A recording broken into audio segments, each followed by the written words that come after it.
Hello guys और दोस्तों, क्या हाल चाल आपके। वेलकम टू पहल एकेडमी।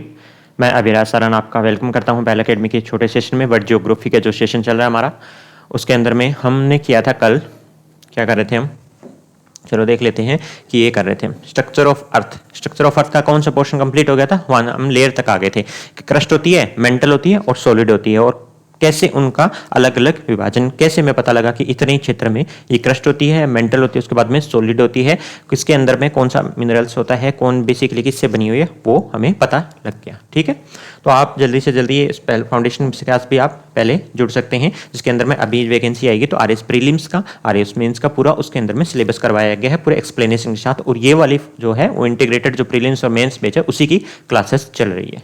ठीक है, इसमें वर्ल्ड ज्योग्राफी के बाद इंडियन करेंगे, इंडियन के बाद हम करेंगे राजस्थान की ज्योग्राफी। तो वर्ल्ड ज्योग्राफी जितना पोर्शन हम उतना ही टाइम लेंगे, जैसे ये जो मेंस का पूरा पोर्शन है। देखो मैंने बताया था कि आप सिलेबस ध्यान में रखना, हर चीज़ को सिलेबस रोज देखना आपको कि सिलेबस का क्या कंप्लीट हो रहा है। उसके बाद में वर्ल्ड ज्योग्राफी का ये वाला पोर्शन है, और जनरली ये मैच करते हैं, कौन कौन सा ये वाला पोर्शन मैच करता है, आपका इन्वायरमेंट इशू वाला पोर्शन मैच करता है। तो इसको हम एक साथ ही कर लेंगे, और फिजिकल फीचर जो माउंटेन्स, प्लेटू, प्लेन, डेजर्ट भी एक साथ ही इसमें हम कवर कर लेंगे। ठीक है, तो ताकि हम ये जल्दी कर सकें, बिकॉज 72 ये 20 मार्क्स का आता है लगभग मेंस के अंदर में।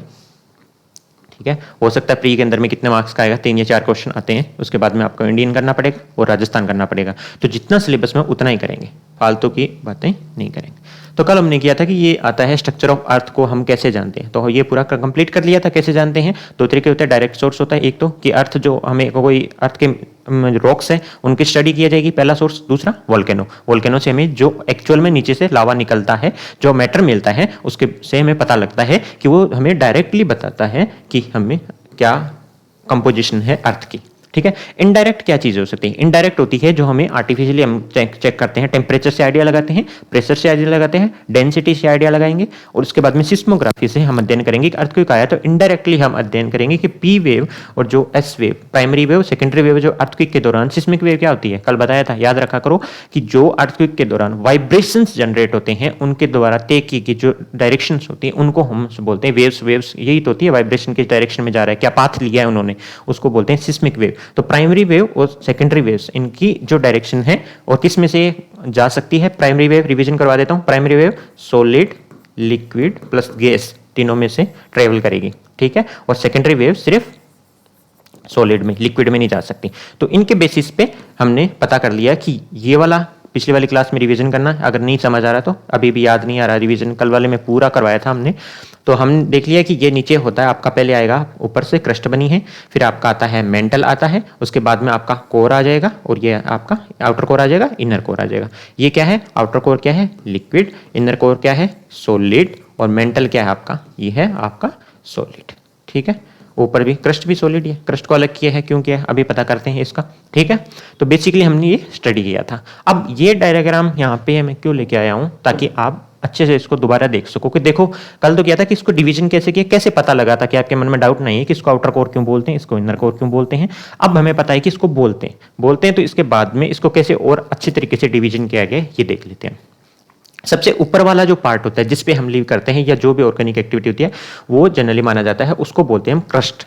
उसको क्या बोलते हैं हम, क्रस्ट बोलते हैं। उसके बाद में आता है आपका मेंटल, इसी को भी, मेंटल को भी यहाँ से शुरू, सॉरी इसको हटा देते हैं हम, ये वाला पोर्शन,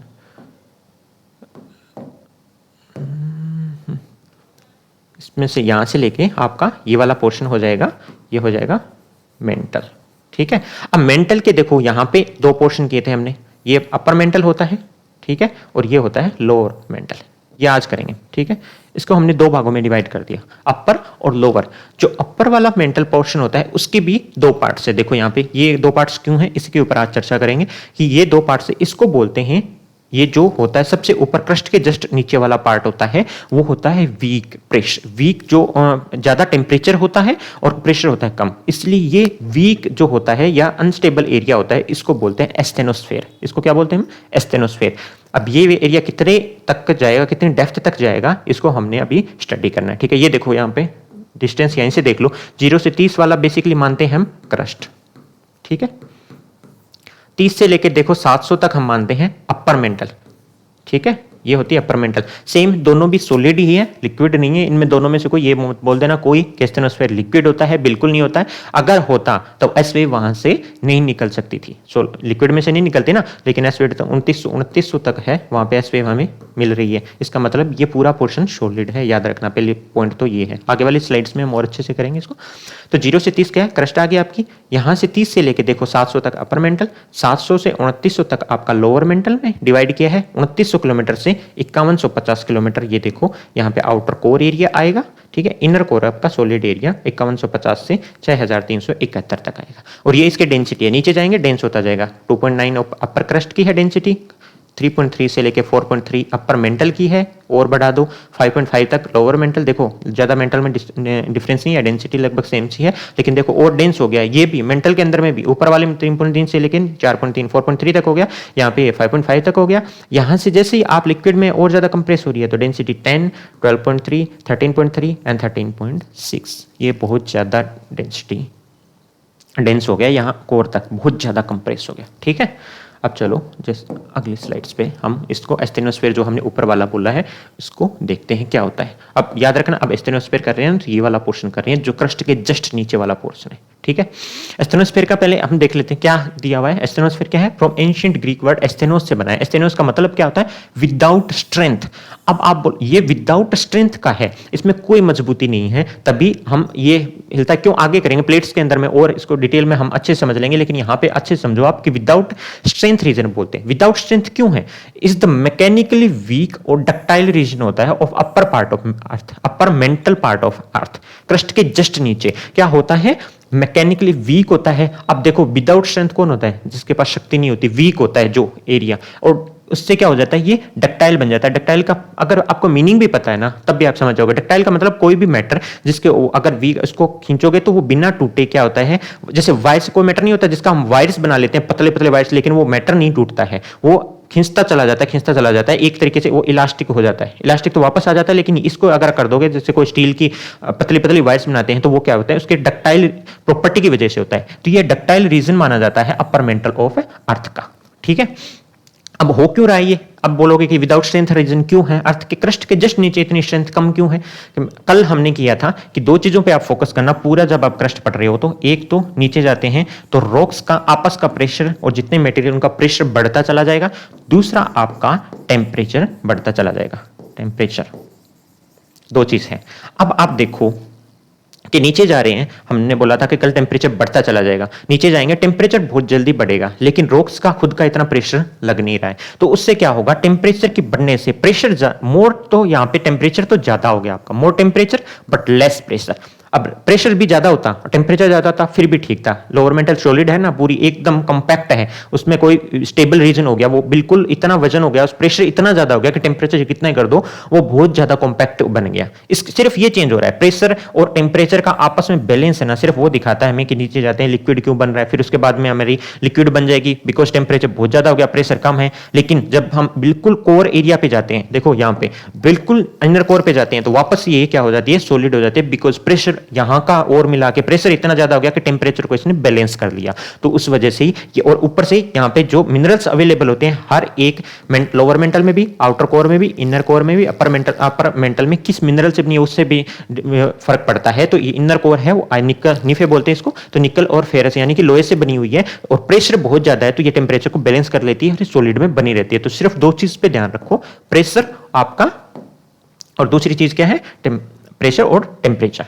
तो यहां more temperature but less pressure, so the solid and weak state slightly melt in some places. अब ध्यान रखना ये रहेगा सॉलिड, लेकिन वीक एरिया में जैसे होता है ना, कल बताया था ना कि अगर जैसे जैसे प्रेशर बढ़ता है, प्रेशर भी होता है थोड़ा सा और टेम्परेचर भी आपका, तो उसमें रहेगा तो सॉलिड, लेकिन रॉक क्या बन जाएगी, सॉलिड प्लास्टिक की जैसे बिहेव करेगी। तो ये सॉलिड प्लास्टिक की तरह बिहेव करता है, सॉलिड प्लास्टिक होता है, उसको ऐसे ऐसे आप घुमा भी सकते हो, ठीक है, लेकिन रहेगा सॉलिड, लिक्विड नहीं बन रहा। लेकिन कुछ जगह पे प्रेशर बिल्कुल कम होता है जिस चट्टान पे, और उनकी जिससे प्रॉपर्टी है उन, और ऊपर से वो अर्थ के क्रस्ट से, जैसे ओशन लेवल पे अर्थ की क्रस्ट की, जैसे ये याद रख लो, क्रस्ट है ना, ये कॉन्टिनेंट के ऊपर में 30 किलोमीटर की इसकी मीन हम देखते हैं मोटाई, ठीक है, और ये ओशन पे ये जाके हो जाती है 5 किलोमीटर तक पतली।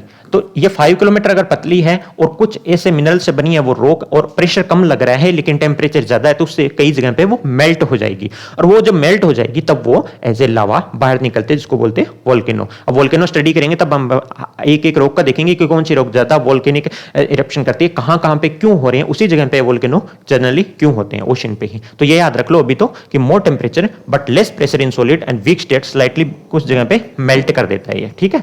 अगली वाली स्लाइड हिंदी के अंदर में पूरा पढ़ लेना आप, मैं समझा रहा हूं यहां पे, ठीक है।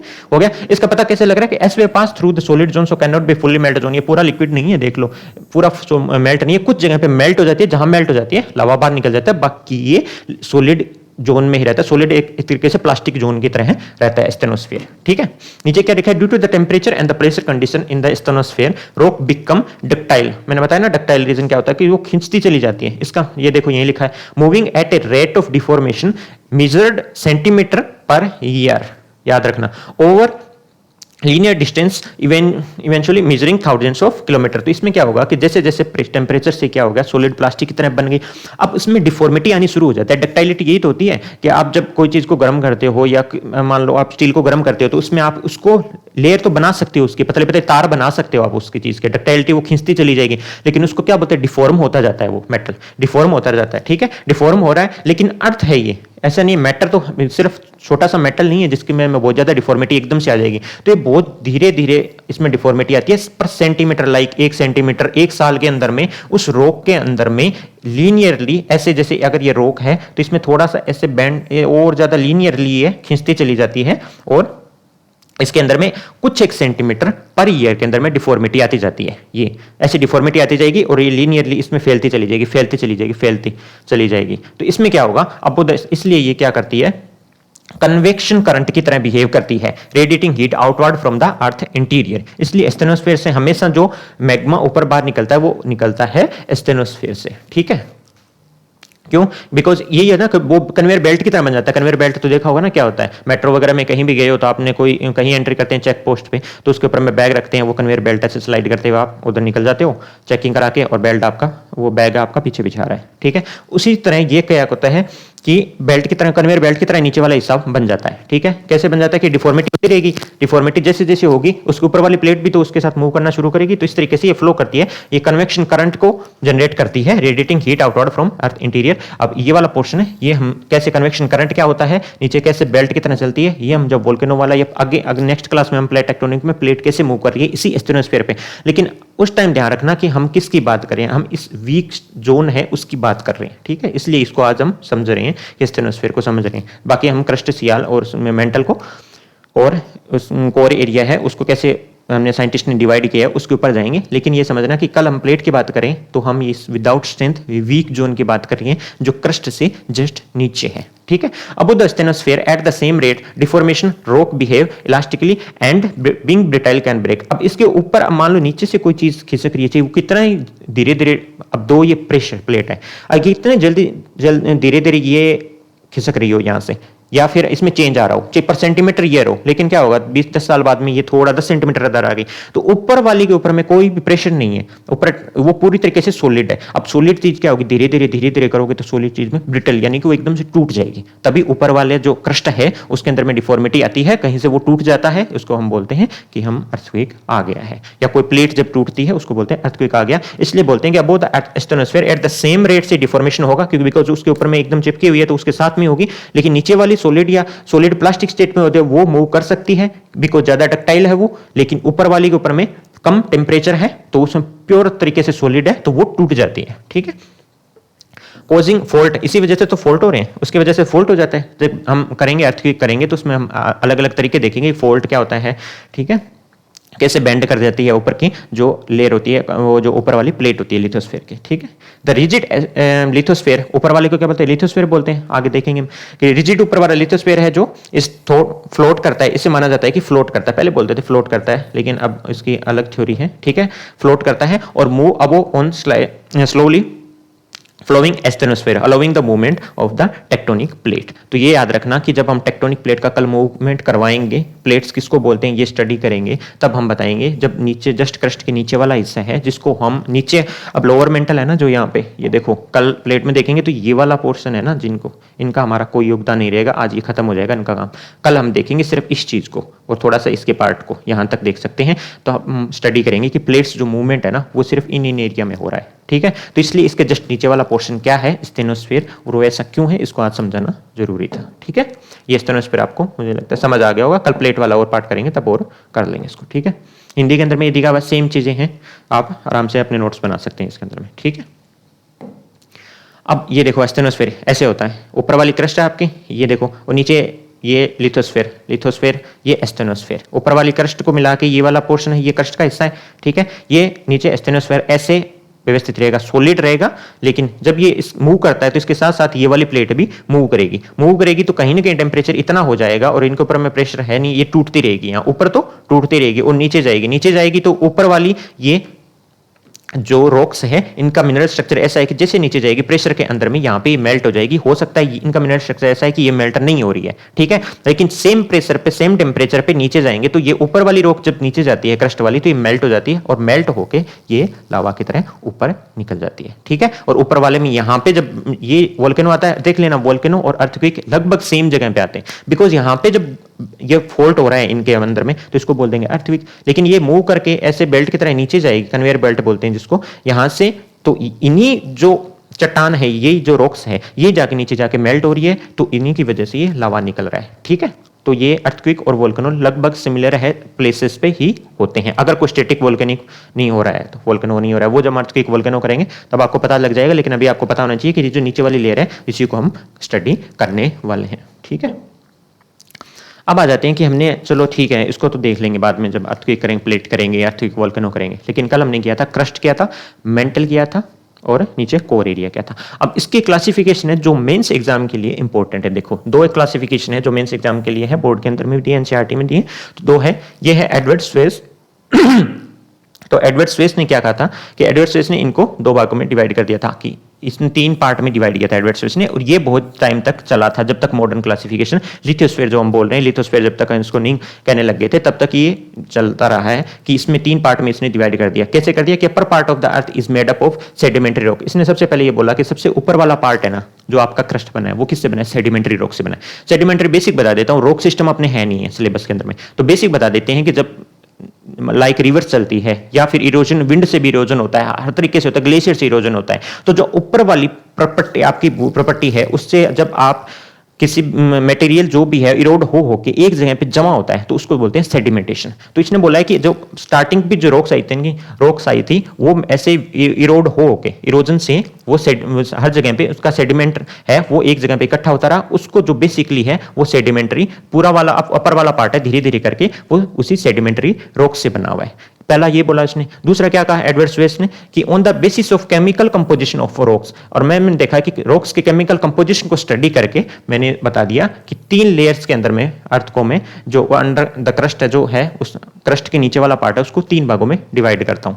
पहले को बोलूंगा मैं सियाल, ठीक है, दूसरे को सीमा, तीसरे को निफे। कैसे बोलते हैं इसको अभी कर लेते हैं। हिंदी में देख सकते हो आप, पृथ्वी का ऊपरी भाग अवसादी चट्टानों से बना है, चट्टानों की रासायनिक संरचना के आधार पर तीन भागों में बांट दिया, सियाल, सीमा और निफे। सियाल को सियाल क्यों बोलते हैं, देखो ये रहा सियाल, तीन भागों में। किसने, एडवर्ड स्वेस ने। जब लिखने लगोगे ना तब याद रखना कि एडवर्ड स्वेस ने दो बात बोली थी, यहाँ पे जरूर याद कर लेना कि पहला बोला था कि अपर पार्ट है वो बेसिकली सेडिमेंटरी रॉक से बना हुआ है और केमिकल कंपोजिशन के आधार पे, ठीक है, और हिंदी वाले लिख देना रासायनिक संरचना जो है रॉक्स उनके आधार पे तीन पार्ट में डिवाइड किया था क्रस्ट के नीचे के हिस्सा को, जिसको बोलते हैं सियाल, सीमा और निफे। सियाल क्यों बोले, इस refer to the earth crust upper most layer, सबसे ऊपर वाली लेयर है ना जो जिसपे मिट्टी, मतलब सिलिका होता है, सिलिका और एल्यूमिनियम होता है। तो सिलिका क्या होती है, मिट्टी, जिसपे आपको मिट्टी की दिख रही है, जिसके ऊपर आप काम कर सकते हो, वेजिटेशन होती है, सब काम जिसपे हो रहा है उसको बोलते हैं अपर मोस्ट लेयर होती है। और ये उन रॉक्स से बनी हुई है।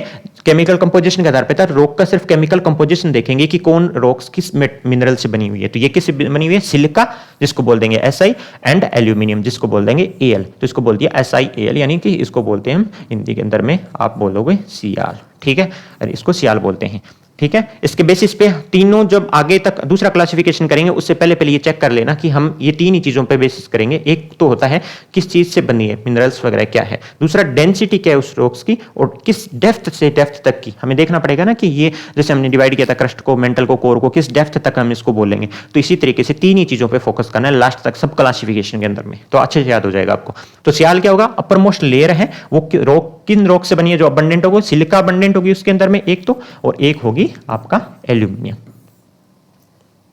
ठीक है, दो चीज होगी, इसको हम बोल देंगे, इसको बोलेंगे सियाल। सियाल हो गया, देखो हिंदी में लिखा है पृथ्वी की सबसे ऊपर परत को संदर्भित करता है, और ये सिलिका और एल्यूमिनियम ऐसे ही आपको लिखना है। तभी तो मैं बोल रहा हूं ज्यादा टेंशन लेने की जरूरत नहीं होती, हिंदी क्या है इंग्लिश क्या है सेम चीज लिखना है, सिलिका और एल्यूमिनियम से बना हुआ है तो सियाल कहा जाता है। इसका याद रख लेना, डेंसिटी सबसे ऊपर वाली है तो सेम ही रहेगी जो अब तक पढ़ते हैं 2.9, ठीक है, ग्राम पर सेंटीमीटर क्यूब लिखना भूल जाता हूं मैं, 2.9 है ये, और डेप्थ है ना 50 से लेके 300 किलोमीटर तक माना है इसने। देखो जाना नहीं चाहिए लेकिन फिर भी जाता हूं मैं, यहां पे कहां गया अपना, 50 से लेके 300 यहां तक मान लो, ये वाला पोर्शन है ना पूरा ले लिया इसने सियाल के अंदर में, ठीक है। 50 ये इसने बोल दिया कि 50 से शुरू करो और 300 किलोमीटर तक को मैं बोलूंगा सियाल, ठीक है। सियाल आ गया, देखो 50 से लेके 300 किलोमीटर की डेप्थ को बोलूंगा सियाल। दूसरा आएगा आपका सीमा, ठीक है, उसके बाद इसने छोड़ दिया 50 से 300 को बोल के छोड़ दिया, उसके बाद में मुझे नहीं पता कौन सी है, इसने सीधा गया है ये 1000 से डेप्थ से लेके 2000 किलोमीटर तक की डेप्थ वाले रीजन को इसने बोला है सीमा। एडवर्ड स्वेस की बात करें, एडवर्ड स्वेस ने 3 क्लासिफिकेशन दी है, सियाल, सीमा और निफे। ये बहुत इंपॉर्टेंट क्लासिफिकेशन थी, इनके बेसिस पे हमने प्लेट टेक्टोनिक का उनका सबका अध्ययन किया था, तो ये ध्यान रखना कि दूसरा पॉइंट क्या है, सीमा। इसमें क्या मेनली किससे कंपोस्ट होगी, सेम चीज केमिकल कंपोजिशन, अब कोई इसमें नई बात नहीं आने वाली है, मेनली कंपोस्ट किससे होगी, सिलिका तो है ही, इसने बोला यहां पे क्या आ जाएगा एल्यूमिनियम नहीं, यहां पे मैग्नीशियम मिलना शुरू हो जाता है, तो सिलिका और मैग्नीशियम, सिलिका और मैग्नीशियम, तो इसकी डेंसिटी भी चेंज हो जाएगी। जब सिलिका से मैग्नीशियम आ गया तो 2.9 से क्या हो जाएगा, ये से लेके 4.7 तक ग्राम पर सेंटीमीटर क्यूब का जो आपके डेंसिटी वाली एरिया है उनको इसने बोल दिया सीमा, जिसकी डेप्थ रहेगी 1000 से लेके 2000 किलोमीटर तक। दूसरी क्या बात है 1000 से 2000, वो है क्या 50 से 300, और यहाँ पे डेंसिटी 2.9 थी इसकी, इसके ज्यादा डेंस हो जाएगा, नीचे जाएंगे डेंसिटी बढ़ेगी ना, डेप्थ देखो, डेप्थ के हिसाब से देख लो कि डेंसिटी बढ़ेगी, कितनी बढ़ेगी वो एग्जैक्ट याद करनी है, 2.9 टू 4.7, ठीक है। ये तीन चीजों के मिनरल कंपोजिशन देख लिया, डेंसिटी देख ली और डेप्थ देख ली। अब आगे चलते हैं, निफे क्या बोला इसने, ये देखो तीसरा पार्ट आ गया निफे। स्वेस का क्लासिफिकेशन खत्म होने वाला है, ध्यान रखो, इसी के बेसिस पे सारा जो मेंस के अंदर में 2 नंबर का है 5 का ही आपको लिखना है, ठीक है, इतना ही दिया होता है। दिस लेयर हैज ए, तीसरी चीज क्या बोली इसने कि यहाँ पे ये किससे बना हुआ है, केमिकल कंपोजिशन फिर से देख लो, इसने बोला निकल से बना है और फेरन, फेरन नहीं ये फेरस होता है, ठीक है, फेरस लिख सकते हो, फेरन लिख सकते हो, फेरस होता है यानी लोहा, ठीक है, हिंदी के अंदर में आपको पता लग गया होगा, ये आयरन होता है जो निकल और आयरन से बना है, हिंदी वाले ऐसे लिख देना, निकल फेरस से बना है, जिसको निकल को Ni, फेरस का Fe, इसको बोलते हैं निफे, ठीक है, देखो हिंदी के अंदर में भी निफे बोला जाता है इसको, निकल और फिर इसको मिला के निफे होता है। इसकी डेंसिटी, अब ये क्या है, इसकी पहले देखो डेप्थ देखा करो तुम कि डेप्थ होगी 2000 के नीचे बोला 2000 से लेके इनर कोर एरिया तक है, तब तक मैं इसको निफे बोलूंगा, बिकॉज ये निकल और फेरस से बना हुआ है। और यहाँ हमने पहले याद कर लिया था कि क्या होती है, इस नीचे तक जाते जाते डेंसिटी 11 ग्राम पर सेंटीमीटर क्यूब, तो 2.9 टू 4.7 एंड 4.7 टू 11 ग्राम पर सेंटीमीटर क्यूब, ये हो गया आपका निफे, ठीक है। क्लासिफिकेशन हो गया, ठीक है, आपको समझ आ गया हो होपफुली। पहला क्या है सियाल, ठीक है, दूसरा है सीमा, सिलिका मैग्नीशियम, अब ज्यादा डेंस होता जाएगा, और डिस्टेंस भी देख लेना, ये क्या है 50 से लेके 300 किलोमीटर, ये सीमा आपका हो जाएगा 1000 से 2000 तक, और आपका आता है निफे, निफे आ जाएगा आपका नीचे कोर एरिया तक, 2000 से लेके नीचे जब तक कोर है आपका वहां तक आ जाएगा निफे। ये बेसिक क्लासिफिकेशन सबसे बेसिक थी, सबसे आसान भी थी, सबसे ज्यादा यूज्ड क्लासिफिकेशन भी इसी को माना जाता है, जब तक ये नहीं बोला गया कि लिथोस्फीयर के नाम से इसको मॉडर्न क्लासिफिकेशन करें, ठीक है। तो ये हो गया आपका सिलिका, ये आएगा डायरेक्टली, अगर आ जाए आपका सीधा पूछ ले निफे क्या होता है, सियाल क्या होता है, तो 3 चीजों पे फोकस करना, बिकॉज जो बेसिक क्लासिफिकेशन पे जाते हैं हम, एडवर्ड स्वेस का बेसिक क्या चीज थी, इसने बोला था कि मैं मानता हूं कि क्रस्ट सबसे ऊपर वाली सेडिमेंट्री रॉक से बनी है, यानी कि अवसादी चट्टानों से बनी हुई है, और इसके आधार पे मैं केमिकल कंपोजिशन देखूंगा, केमिकल कंपोजिशन देखूंगा, ठीक है, और उसके आधार पे मैं इसको 3 भाग में डिवाइड कर देता हूं। क्रस्ट के अंदर में सियाल बोलते हैं, क्रस्ट के अंडर द क्रस्ट बोले, तभी तो 50 से शुरू किया ना, क्रस्ट छोड़ दी इसने ऊपर वाली, इसने बोला ये तो सेडिमेंट्री रॉक से बनी हुई है, अब शुरू करो आप क्रस्ट के नीचे कौन सा पोर्शन है मैं बताता हूं। तो सियाल बताया इसने 50 से 300, सीमा बताया इसने 1000 से 2000 याद हो जाना चाहिए पूरा। और नीफे हो गया 2000 से नीचे कोर एरिया तक। अब हम क्या करें, केमिकल कंपोजिशन देख रहे हैं। सियाल का केमिकल कंपोजिशन नाम से पता है, सिलिका और एल्यूमिनियम होगा उसमें। इसमें सिलिका मैग्नीशियम होगा, इसमें निकल और फेरस होगा, लोहा होगा, ठीक है। और डेंसिटी पहले 2.9 रहेगी क्रस्ट के पास वालों में, 2.9 से 4.7 मिडल एरिया के अंदर में, और फिर नीचे नीफे के अंदर में तो 11 ग्राम पर क्यूबिक सेंटीमीटर। तीन ही चीज पे फोकस करना चाहिए। सियाल पूछे, सीमा पूछे, नीफे पूछे, 5 नंबर में एक साथ क्लासिफिकेशन पूछ ले तो ये चीज लगा देना। पहले सेडिमेंट रॉक से बनाए, उसके बाद केमिकल कंपोजिशन के आधार पर 3 भागों में डिवाइड किया है। सियाल में क्या होता है, उसकी डेंसिटी क्या है, उसका डेप्थ क्या है। सीमा में डेंसिटी और डेप्थ और कंपोजिशन, नीफे के अंदर में सेम चीज, आपका क्लासिफिकेशन कंप्लीट हो जाएगा, ठीक है। ये बहुत आसान क्लासिफिकेशन, आपको पूरा समझ आ गया। इसी आधार पर अब आए ये सर, उन्होंने बोला कि 3 नहीं 4 लेयर्स में डिवाइड करूंगा, कि बिकॉज आप 50 से 300 क्या 300 से याद करने का तरीका बता रहा हूं आपको। 50 से 300 क्या 300 से आप जंप करके 1000 के ऊपर में, बीच वाला कहां गया, और फिर 1000 से 2000 तक बता दिया। फिर 2000 से आप सीधा 6371 जितनी है डेप्थ है, इतने तक आपने निकल और फेरस को बता दिया। जबकि मैं इसको बहुत ज्यादा डिस्टेंस है तो 4 भागों में डिवाइड करूंगा। तो इसने मेंटल का जो पोर्शन है, मेंटल का पोर्शन क्या है, 2900 किलोमीटर तक बांधते हैं हम, ठीक है। ये है ना लोअर अपर मेंटल दोनों मिला के मेंटल स्टडी कर रहे हैं ना। अब तो हम स्टेनोस्फीयर के लिए इसको अलग अलग किया था, लेकिन मेंटल के हिसाब से इस पूरी डिस्टेंस को इसने 2 भागों में डिवाइड कर दिया था। कैसे, ये है कौन, वान दर ग्राक्ट, ग्राक्ट बोलते हैं इसको, ठीक है, ग्राक्ट। वान दर ग्राक्ट थे, इनका क्लासिफिकेशन था 4 लेयर पे, सिंपल सा। अगर यह आ जाए वान दर ग्राक्ट का क्लासिफिकेशन लिखो, जो नीचे अर्थ के स्ट्रक्चर का इंटीरियर का दिया हुआ है, तो 4 लेयर देखनी हमने। सेम चीज है, देख लो अभी समझाता हूं। आउटर सिलिका क्रस्ट, सेम चीज है, ऊपर ही ऊपर सिलिका का क्रस्ट बना हुआ है जिसको, ठीक है। अब inner silicate layer and mental, इसने बोला थोड़ा सा मेंटल का पार्ट ले लो, थोड़ा सा ऊपर सिलिका का पार्ट ले लो। ये होगी आपकी सेकंड, जिसमें उसने बोला था सिलिका एल्यूमिनियम जो ऊपर वाला पार्ट लिया था, इसके क्लासिफिकेशन के हिसाब से ये वाला पार्ट आ गया, ठीक है। दूसरा zone of mixed metal and silicate, इसने बोला कि जब सिलिका और हमने मेंटल ले लिया, इसके नीचे वाला पार्ट में मिक्स्ड मेटल मिलते हैं। सिर्फ ये नहीं कह सकते आपको मैग्नीशियम है, अलग अलग केमिकल कंपोजिशन इसने बताया, सेम चीज है, केमिकल कंपोजिशन इसका अलग है बस। तो इसने बोला कि जोन ऑफ मिक्स्ड मेटल है, मैग्नीशियम नहीं है, और भी चीज है, और वहां भी सिलिकेट है। तो इसको हम सीमा जब बोलेंगे ना, सिर्फ इसने बोला सिलिका और मैग्नीशियम 2 ही चीज है। इसने बोला मिक्स्ड मेटल है, तो सीमा कैसे बोल दूं, तो इसको इसने नाम दे दिया zone of mixed metal and silicate. और ये सबसे नीचे वाले में इसने एग्री किया कि वहां पे मेटालिक न्यूक्लियस है, वहां पे निकल और फेरस ही मिलते हैं, ठीक है। और भी मेटल मिलेंगे तो मेटालिक का एक न्यूक्लियस है। देखो हिंदी के अंदर में देख लो 4 परतें हैं। सेम आउटर सिलिका क्रस्ट यानी बारी सिलिका प्रॉपर्टी इसको बोलते हैं। Inner silicate layer and mental को क्या बोला, आंतरिक सिलिकेट परत और मेंटल, सेम चीज लिखना है। Zone of mixed metal and silicate को मिश्रित धातु और सिलिकेट का क्षेत्र बोल देना, मेटालिक न्यूक्लियस को धात्विक नाभिक बोल देना, ठीक है। चलो इसका देख लेते हैं फिर अब क्या क्लासिफिकेशन है। हिंदी इंग्लिश मैंने दोनों में कर दिया है। आउटर सिलिकेट क्रस्ट समझाए की तरीके से देता हूं मैं। आउटर सिलिकेट क्रस्ट में क्या बोला इसने, कंपोजिशन ही देखना इसका, सिलिका एल्यूमिनियम, एंड इसने बोला पोटासियम एंड सोडियम, याद रखना सिलिका और एल्यूमिनियम से ही होता। तब तो उन्होंने क्या बोल दिया था सर जी ने, एडवर्ड स्पेस ने क्या बोल दिया था, सियाल बोल दो। इसने बोला सियाल कैसे बोल दो, मैं बोलूंगा आउटर सिलिका क्रस्ट, बारी सिलिका का क्रस्ट है, मेजर सिलिका है लेकिन सिलिका का क्रस्ट है, उसके साथ में एल्यूमिनियम भी मिलता है, आपका पोटेशियम भी मिलता है और सोडियम भी मिलता है। साइंटिस्ट का काम होता है कुछ तो डिफरेंट करें, ठीक है।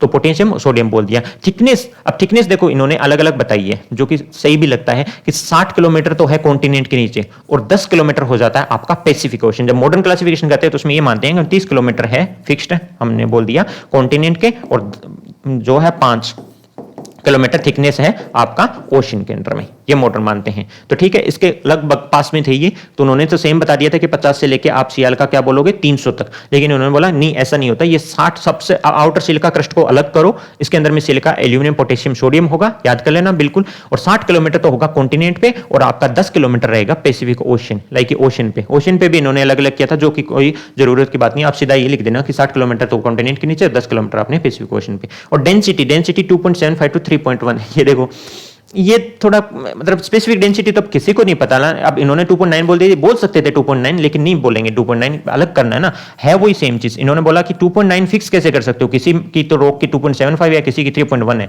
तो 2.75 से 3.1 के बीच वेरी करती है, ठीक है। तो ठीक है, रेंज याद करना पड़ेगा, 2.75 to 3.1, बात ही है 2.9 के आसपास ही है ये, ठीक है। थोड़ा सा आगे ले लिया इन्होंने, थोड़ा पीछे ले लिया, 2.75 to 3.1 एवरेज वही आएगी 2.9, ठीक है। ये हो गया आपका outer silica crust. Silica basically इसमें इंपॉर्टेंट है, सिलिका एल्यूमिनियम पोटेशियम और सोडियम भी कर लेना, ठीक है। इसमें पोटेशियम सोडियम अलग से ऐड कर दिया।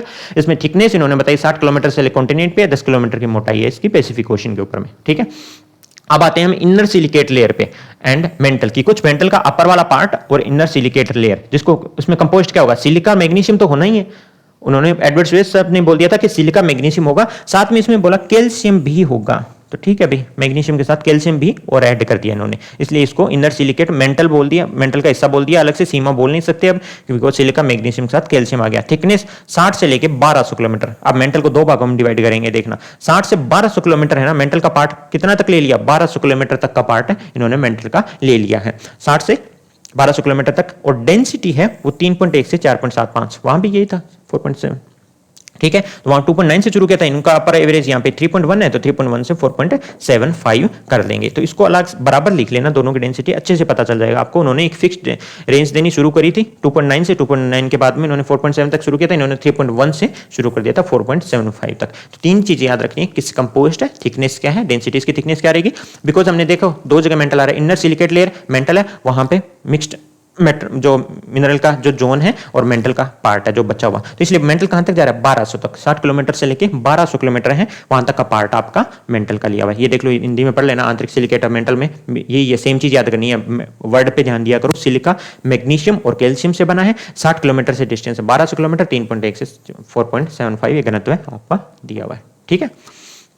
तीसरा पॉइंट क्या है इसका, तीसरा पॉइंट है जोन ऑफ मिक्स्ड मेटल। ये देखो जोन ऑफ मिक्स्ड मेटल की, यहाँ पे बहुत सारे मेटल है जो मिक्स होते हैं और सिलिकेट भी मिलता है, ठीक है। Zone of mixed metal in silicate, मिश्रित धातुओं और सिलिकेट का क्षेत्र, सिलिका यहाँ तक भी है, ठीक है। कंपोज्ड ऑफ, इसमें क्या होगा, निकल, आयरन, सिलिका, मैग्नीशियम। अब एडवर्ड स्वेस ने हमने क्या था कि 1000 से आपका 2000 तक मिलेगा सिलिका और मैग्नीशियम में। तो मतलब एकदम से थोड़ी शुरू होता है कि दूसरे मेटल शुरू हो जाएंगे। निकल और आयरन एकदम से कोई लेयर नहीं है, एक लाइन नहीं खींच सकते हैं, उसके नीचे निकल आयरन है, ऊपर सिलिका मैग्नीशियम है। तो थोड़े से निकल आयरन जो कोर वाले हैं, इतनी तेज पृथ्वी घूमती है तो छिटक के बाहर भी आ जाएंगे। कुछ पार्ट मेंटल में भी मिलेगा उनका, और कुछ पार्ट नीचे वाले मेंटल में 1200 से नीचे नीचे, ऊपर नहीं, इतना ऊपर नहीं जाएंगे वो, लेकिन कोर एरिया छिटक के कुछ ऊपर पार्ट में चले जाएंगे। तो इसलिए उन्होंने बोला कि सिलिका और मैग्नीशियम तो ठीक था आपका, लेकिन अपर पार्ट के अंदर में तो कैल्शियम मिल जाएगा उनके साथ में। नीचे वाला जो 1200 से लेके 2900 तक, 1200 लेके 2900 तक, यहां तक मेंटल बची हुई है ना 2900 तक, उसके अंदर में सिलिका मैग्नीशियम के साथ निकल और आयरन वाला पार्ट है वो भी डाल देना, बिकॉज वो भी कोर एरिया से थोड़े से छिटक के बाहर आएंगे। एकदम लाइन नहीं होती कि उसी के नीचे आपको निकल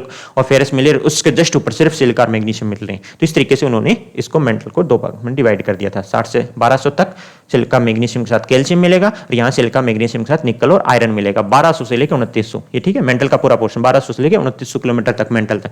और यहाँ की डेंसिटी देखो, ये सेम से ये डेंसिटी तो 4.75 से हमने खत्म किया था, यहाँ से लेके 7.8 तक, 7.8 इसकी है मेंटल की डेंसिटी। 7.8 से लेके अब आगे जब कोर एरिया होगा, लास्ट न्यूक्लियस वाला एरिया, उसमें क्या होगा 11 ग्राम पर सेंटीमीटर क्यूब तक पहुंच जाएगा फाइनल डेंसिटी। ये देखो नीचे दिया हुआ है, इसको हटा देता, हटा क्या जरूरत ही नहीं है। मेटालिक न्यूक्लियस, नीचे वाले फाइनल पोर्शन को क्या बोला, जो कोर एरिया उसको क्या बोले, 2900 से लेके कोर एरिया तक को एक तरीके से जो इन आउटर कोर इनर कोर को एक साथ बताया इन्होंने कि जितने भी मेटल है उनका न्यूक्लियस है, इसमें निकल और आयरन मिलता है। यहाँ पे ये एक दूसरे से एग्री करते हैं। 2900 किलोमीटर से कोर तक मिलता है और डेंसिटी हमें पता ही है 11 तक। तो ये लास्ट वाला तो मेटालिक न्यूक्लियस बोला है उन्होंने, निफे बोला है, निकल फेरस बोला है, दोनों सेम चीज है, कोई ज्यादा डिफरेंस नहीं है। बीच वाले एरियाज को दो भाग में डिवाइड कर दिया, 60 से लेके 2900 तक, 60 से लेके 1200 तक इन्होंने बोला सिलिका मैग्नीशियम के साथ कैल्शियम मिलेगा, और 1200 लेके 2900 तक सिलिका मैग्नीशियम निकल और फेरस जो कोर एरिया का पार्ट है थोड़ा सा यहां भी चले जाएंगे, ठीक है। डेंसिटी याद कर लेना 4.75 टू 7.8 है, लिखने काम आएगी। अगर ये तीनों पॉइंट आपको लिखने हैं, इसमें अलग से क्लासिफिकेशन पूछेंगे तो पूरा ही पूछेंगे, ठीक है। सियाल सीमा वो 2 नंबर में पूछ सकते हैं कि आपका सियाल बताओ, सीमा बताओ, निफे बताओ क्या होता है, तो आपको वहां भी नाम लिखना पड़ेगा। सेडिमेंट्री रॉक बताया था, केमिकल कंपोजिशन के आधार पर उनको अलग करते हैं। फिर 3 पॉइंट लिखने हैं, कौन सा कंपोजिशन आपका, उसके बाद में आपका आता है थिकनेस क्या है उसकी, और कौन सी डेप्थ पे, डेप्थ सॉरी थिकनेस नहीं, डेप्थ किस डेप्थ तक उस रॉक को माना जाता है, और फिर बताएंगे डेंसिटी, ठीक है। 3 चीजों पे फोकस कर लेना। ये आपका हमारा आज कंप्लीट होता है, ठीक है। ये वाला पोर्शन क्लासिफिकेशन जो है ना 2 ही का दिया हुआ है, और 2 का मेंस में आने के चांसेस है अभी तक। तो कुछ और अगर चेंज होता है या स्पेसिफिक नेम आता है कोई क्लासिफिकेशन का जो कब हुआ हो, तो अब हम बाद में देख लेंगे सिलेबस आने के बाद। तो ये हमने स्टडी कर लिया, देखो क्रस्ट देख लिया, अपर मेंटल देख लिया, लोअर मेंटल देख लिया, आउटर कोर देख लिया, इनर कोर देख लिया, इसको कैसे डिवीजन करता है, कैसे डेंसिटी चेंज होती है। इसके बाद कंफ्यूजन होना ही नहीं चाहिए आपको। और ये वाला पार्ट हम अब छोड़ देंगे बिकॉज हमारा इंटीरियर स्ट्रक्चर अब कंप्लीट हो रहा है।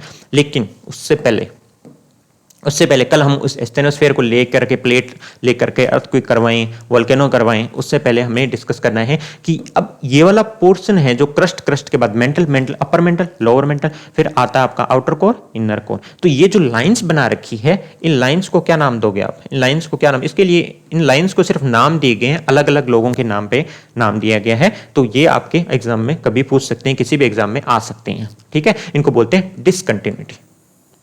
डिसकंटिन्यूस हो गया ना, ये था क्रस्ट के बाद अपर मेंटल आ गया, ये चेंज होगी, फिर अपर मेंटल लोअर मेंटल आ गया, कुछ तो चेंज हो गया, तभी अलग अलग किया, इसको बता ही दिया हमने कैसे अलग अलग, क्यों अलग अलग किया इनको। लोअर और आउटर कोर चेंज हो गया स्ट्रक्चर, और आउटर कोर से इनर कोर, तो ये डिसकंटिन्यूस हो गया। यहाँ से सेम चीज चल रही थी, ये यहाँ डिसकंटिन्यूस होगी। देखो ये ग्राफ में बताया हुआ है कि ये चीज अलग है, ये चीज अलग है, ये अपर मेंटल अलग है, लोअर मेंटल अलग है, आउटर कोर अलग है, इनर कोर अलग है, तो इसलिए इसको डिसकंटिन्यूटी बोलते हैं। इनका नाम पूछते हैं, या बाउंड्री का नाम बोल दो, डिसकंटिन्यूटी बोलते हो, कुछ भी बोल दो, ऊपर से शुरू करेंगे हम, बहुत आसान है, सिर्फ नाम याद करने हैं आपको। मोहो डिसकंटिन्यूटी, मोहो के नाम से, मोहो जिनके नाम पे ये सिंपल याद रखना, कोई वैज्ञानिक होंगे उनके नाम पे ही फिक्स कर दिया गया। मोहो डिसकंटिन्यूटी होती किसके बीच में, ये इंपॉर्टेंट है। सबसे पहले क्या आता है? क्रस्ट सबसे वाला है, फिर शुरू होता है मेंटल। दिख रहा है आपको? क्रस्ट और मेंटल के बीच में, ये क्रस्ट और मेंटल के बीच में। अब यहां पे देखो, अब ये सीधा मेंटल बोलेंगे, यहां से मेंटल शुरू हो रही है ना, देखो मेंटल शुरू हो रही है। अब मेंटल बनती है अपर और लोअर के अंदर में, लेकिन शुरू तो मेंटल हो रही है ना पहले, तो क्रस्ट और जो मेंटल है ना, यहां से थोड़ी शुरू होगी, यहां से शुरू हुई है, क्रस्ट और मेंटल के बीच में जो डिसकंटिन्यूटी सबसे पहले वो आती है मोहो, MOHO, मोहो डिसकंटिन्यूटी बोलते हैं। नीचे क्या आ गया? मेंटल दो भागों में डिवाइडेड है, अपर और लोअर। तो अपर और लोअर की ये वाला पोर्शन जो बाउंड्री बोल दो, चाहे डिसकंटिन्यूटी बोल दो, जो है उसको बोलते हैं रेपेटी डिसकंटिन्यूटी। याद कर लेना, रेपेटी डिसकंटिन्यूटी, रेपेटी नाम याद करना है, ऊपर से शुरू करना, मोहो रेपेटी गुटेनबर्ग लेहमान, ठीक है, मोहो रेपेटी गुटेनबर्ग लेहमान। तो मोहो सबसे पहले आती है क्रस्ट और मेंटल के बीच, फिर आता है अपर मेंटल लोअर बीट के बीच में आता है रेपेटेड डिसकंटिन्यूटी, और जब आ जाता है अपना लोअर मेंटल और आउटर कोर के बीच में, अब अगली लाइन कौन सी है? लोअर मेंटल और आउटर कोर, इसको क्या बोलते हैं? गुटेनबर्ग डिसकंटिन्यूटी, इसको बोलते हैं गुटेनबर्ग डिसकंटिन्यूटी। और आउटर और इनर के बीच में लास्ट लाइन बचती है, जो 4 लाइन है यहाँ पे, लास्ट लाइन बचती है, उसको बोलते हैं लेहमान डिसकंटिन्यूटी, लेहमान डिसकंटिन्यूटी। तो पहली आती है मोहो, दूसरी आती है रेपेटी, तीसरी आती है गुटेनबर्ग, चौथा आता है जो है डिसकंटिन्यूटी, उसको बोलते हैं हम लेहमान डिसकंटिन्यूटी, ठीक है। ये 4 डिसकंटिन्यूटी के नाम याद करने आपको, पता अपने आप ऊपर से नीचे जाओगे तो पता चल जाएगा। पहले क्रस्ट आती है आपकी, फिर आती है मेंटल, तो क्रस्ट और मेंटल के बीच पहली लाइन है जिसको बोलेंगे मोहो। मेंटल को 2 भागों में डिवाइड किया है, अपर लोअर मेंटल के बीच एक लाइन आएगी आपकी, ये याद कर लेना डायग्राम, अपर और लोअर के बीच में आएगी, तो उसको बोल देंगे हम रेपेटी।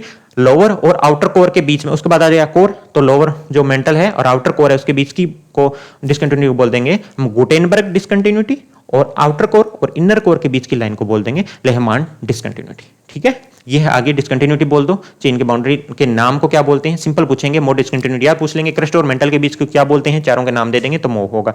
या बोल देंगे रेपेटेड डिसकंटिन्यूटी, गुटेनबर्ग डिसकंटिन्यूटी किन के बीच मिलती है, फिर इधर वाले 4 दे देंगे, crust mantle, upper mantle, lower mantle, between lower mantle to outer core, और outer core to inner core. तो याद रखना, पहली लाइन है मोहो की, दूसरी रेपेटी की, तीसरी गुटेनबर्ग की, चौथी लेहमान की। पहली लाइन आती है क्रस्ट मेंटल के बीच, फिर अपर मेंटल लोअर मेंटल के बीच, फिर लोअर मेंटल आउटर कोर के बीच, outer core to inner core के बीच में। ये अगर डायग्राम आपको थोड़ा सा भी याद रह जाएगा तो इसके आधार पे आप कर सकते हैं ऊपर से नीचे, मोहो रेपेटी गुटेनबर्ग लेहमान, ये किसी भी एग्जाम में आ सकती है, कभी भी आ सकती है। ये हो गया अपना, आज कंक्लूड हो गया इसका जो स्ट्रक्चर है वो हो गया। अब हम कल प्लेट के लिए एक चीज बता देते हैं, उसके बाद इसको हम लेक्चर को फिनिश करते हैं।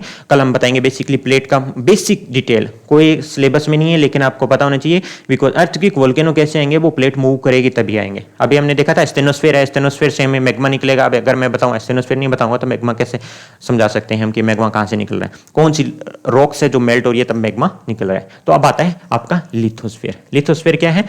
क्रस्ट और अपर मेंटल को मिला करके बोलते हैं लिथोस्फेयर।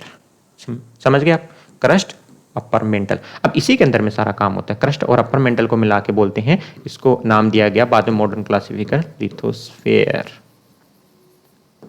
इसको अलग कर दिया गया। अब लिथोस्फेयर के अंदर में भी ये वाला पार्ट है ना जो क्रस्ट के जस्ट नीचे वाला, उसको क्या बोलेंगे? जिसी लिथोस्फेयर का ऊपर वाला पार्ट, सबसे ऊपर वाला पार्ट जो वीक है, ठीक है, वापस जहां से शुरू किया तो वहीं खत्म करेंगे। वीक है प्लस अनस्टेबल है, डक्टाइल रीजन है प्लस डक्टाइल रीजन है, यानी कि जिसको हम खींच के ऐसे खींच सकते हैं वायर की तरह, जो खींचता चला जा रहा है, डिफॉर्मिटी आती जा रही है पर ईयर सेंटीमीटर के हिसाब से, जिसके ऊपर में, इसकी वजह से ये वाला पोर्शन है हमारे जस्ट क्रस्ट के नीचे वाला पोर्शन है, इसको बोलेंगे एस्थेनोस्फेयर। ठीक है, तो लिथोस्फेयर, एस्थेनोस्फेयर इसका ऊपर वाला पार्ट है। तो ये हम कल डिस्कस करेंगे। प्लेट्स हैं वो, अब प्लेट्स क्या बोल देंगे, इसको प्लेट बोल देंगे, और ये इसके ऊपर मूव कर रही है, बस इतना ही है। ये प्लेट किसी दूसरी प्लेट के नीचे आ जाएगी तो वो वाले रॉक्स नीचे चले जाएंगे, तो वो ज़्यादा टेम्परेचर होगा, उससे मेल्ट हो जाएंगे, तो वो लावा बन जाएगा, बहुत ज़्यादा लावा बन जाएगा। वो किसी न किसी कहीं से भी इनको फ्रैक्चर्स मिलेगा, डिसकंटिन्यूटी तो हो ही रही है ना, फ्रैक्चर तो हो ही रहा है। जैसे ऊपर वाली क्रस्ट है जो एस्थेनोस्फेयर का मूव कर रही है, तो इसमें कहीं कहीं फॉल्ट आ जाएगा, ऐसे टूट जाएगी बीच में से, इसमें से लावा निकल जाएगा बाहर। ठीक है, सिंपल सी चीज है अर्थक्वेक, वोल्केनो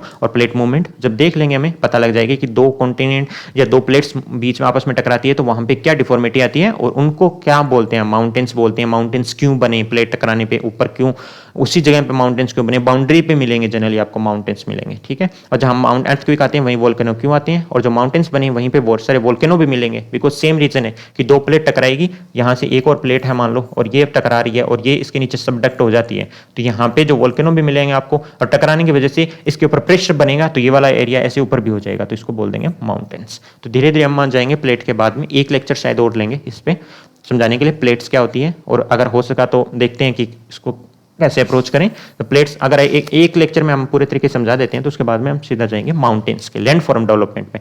लैंड फॉर्म बोलते हैं सबको, माउंटेन्स हो गया, प्लेटू अलग अलग कैसे भी, ये अगर प्लेन है तो प्लेन बोल देंगे, अगर थोड़ा घिसा हुआ एरिया नीचे है तो उसको प्लेटू बोल देंगे, बड़ा एरिया है उसको माउंटेन बोल देंगे। तो सब एक दूसरे से इंटर रिलेटेड है, तो हम कैसे माउंटेन्स बने उसके ऊपर में चर्चा करेंगे। ठीक है, तो शायद आज यही है। यस, थैंक यू दोस्तों, मैं जुड़े रहने के लिए, इसको देखने के लिए, पूरा इसको अंडरस्टैंड कर लेना। पहले की क्लास ये 3 बहुत इंपॉर्टेंट है, और ये आगे आगे क्यों, बिकॉज मैं आगे एस्थेनोस्फेयर बोलने वाला हूँ कि एस्थेनोस्फेयर ऐसे मूव कर रहा है, तो आपको पता होना चाहिए कि क्यों मूव कर रहा है, वो नीचे क्यों जा रहा है, कोई सी रॉक्स है जो नीचे जाके प्रेशर पे क्यों पिघल जाती है, और नीचे वाली फिर आपको डाउट नहीं आएगा कि नीचे वाला तो एरिया सॉलिड है वो तो पिघल नहीं रहा, ऊपर वाला एरिया क्यों पिघल रहा है, क्योंकि ऊपर वाले एरिया पे क्यों आ रही है। तो ये सारा समझने के लिए चीज़ें इंपॉर्टेंट है। ठीक है, तो आज कंक्लूड करते हैं, जुड़े रहिए, आप ऐप डाउनलोड करिए, वहाँ पे बहुत सारे कोर्सेज चल रही हैं। अगर लाइव क्लासेस दूसरे सब्जेक्ट की आपको लगता है इस तरीके से आपको समझना है, बहुत ही लिमिटेड टाइम में हम करवाएंगे, बिकॉज ज़्यादा नहीं खींचने वाले हैं। अब ये ज्योग्राफी भी कोशिश है 20 या 22 तक निपटा दें हम क्लासेस के अंदर में, और ऐसा नहीं जल्दबाजी करेंगे, आराम से पूरा कंसेप्ट समझाएंगे। आपको कोई भी डाउट हो, जैसे अभी किया, तो इसमें कोई डाउट नहीं रहना चाहिए, हर एक डिटेल समझा दिए जो एग्जाम पॉइंट से उपयोगी है। मेंस में कैसे लिखना है इसको, क्वेश्चन भी ले आएंगे, बाद में क्वेश्चन दिए जाएंगे आपको कि इसमें लिख के दिखाओ, ताकि आपको एग्जैक्ट पता चल जाए कि ठीक है मेरे को ये सियाल आ गया या एडवर्ड स्वेस का क्लासिफिकेशन आ गया। तो सिंपल 3 स्टेप में और 3 पार्ट में डिवाइड करके, हर एक को 3-3 पार्ट में डिवाइड करके लिख देना है। ठीक है, तो जुड़े रहिए और मिलते हैं, फिर कल मिलते हैं, कल की क्लास करेंगे, सैटरडे शायद कल की क्लास होगी तो कर लेंगे, नहीं तो फिर मंडे को मिल लेंगे। ठीक है, थैंक यू दोस्तों, थैंक यू सो मच।